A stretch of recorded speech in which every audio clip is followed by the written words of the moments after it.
So you might be playing Zenless Zero soon and realize, wow, that's a lot of bars and circles on my screen and I have no clue what they do. So I'm going to explain Zenless Zero combat using Genshin terms. Feel free to skip around the chapters to find what you need. Let's start with the basics. You have 4 types of attack. Normal attack, elemental skill, except that it has no cooldown, and your skill now has an energy bar, and at anything less than full power, you probably shouldn't use it. Elemental burst, except the entire party shares 1 bar, so choose wisely who gets to use it. And a new type of attack called chain attack. When the enemy is stunned, use the last hit of your normal attack string or elemental skill or burst to activate a slow motion quick time event attack to deal massive damage. More on chain attacks later. In addition to the 4 attacks, you can also dash attack, or perfectly dodge, then attack and perform a counterattack. You can have up to 3 characters in a party, and can also swap party members, except 1. You can only swap in the order the game tells you to. 2. You consume an assist point every time you swap. 3. You only get 6 assist points and recharge them via chain attacks. More on chain attacks later. Swapping party members is also how you parry attacks. If you swap right before the enemy hits you, or when they flash gold, it's a perfect assist, and the incoming character performs an intro skill based on the character. Either a defensive assist, which deals daze damage or damage to the enemy stun bar, or an evasive assist, which deals elemental damage. You can only do 3 perfect assists in a row within a short duration. If you're knocked back, you can also swap to perform a reactive assist that deals elemental damage.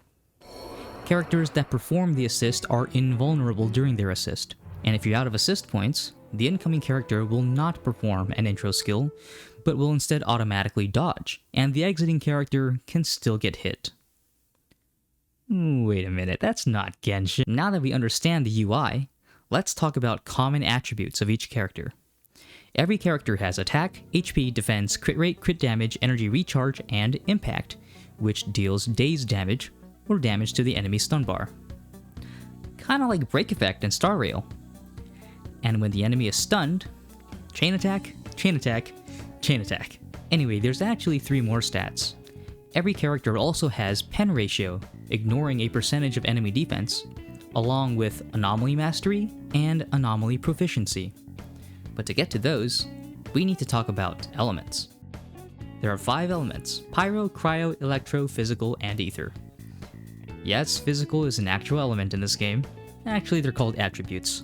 But I mean, look at these names. They're so normal. No one needs to remember these.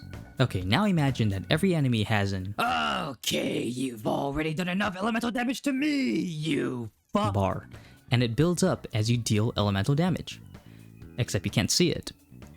Anomaly Mastery increases how fast you fill this bar. Once it's full, it automatically activates and applies a debuff to the enemy called an Anomaly, based on the elemental damage that filled the bar. Anomaly Proficiency increases the damage caused by this debuff. You'll want to use a mono-element team, or cause an anomaly with 1 character before switching off to a character with another element for these effects.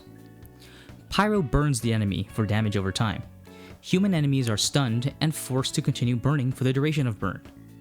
Cryo freezes the enemy in place. You can also shatter the enemy, or they will shatter on their own. Cryo also causes frostbite, increasing the crit damage taken by the enemy. Electro requires you to keep hitting the enemy, and every so often in a set interval, an attack will deal more electro damage. In addition, robots become stuck. Shocking! Physical interrupts the enemy, assaulting their attack string and dealing massive physical damage, also making you deal more daze or damage to the enemy stun bar. Ether corrupts the enemy, dealing additional ether damage when you attack, and sets the enemy in a frenzy, making them attack anything. However, there is a hidden 6th path: disorder. If you use a party with multiple elements, the combination of different elemental damage will cause disorder, which deals additional elemental damage and daze damage to the enemy stun bar, allowing you to stun enemies faster for more chain attacks. There's also elemental resonance. If your party has characters of the same element, or belong to the same faction, it unlocks their passive skill. Now in Genshin, you had to guess your character's role in the party, unless you're Zhongli. In Zenless, your role is given to you, and there are 5. Attack types are your Unga Bunga main DPS. Stun types deal more days to the enemy's stun bar, allowing you to use more chain attacks for massive bursting damage. Support types buff your teammates, defense types build defense for more offense, and lastly, Anomaly types fill up the enemy's Anomaly bar faster, which lets you debuff the enemy more with attribute anomalies.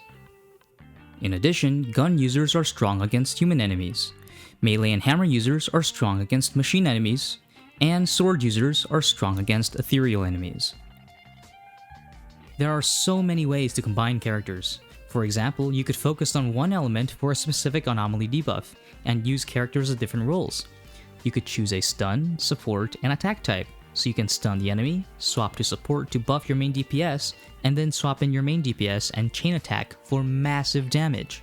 Or you could choose characters of the same faction, but of multiple elemental types and go for the Disorder Anomaly, which stuns enemies more often for more chain attacks.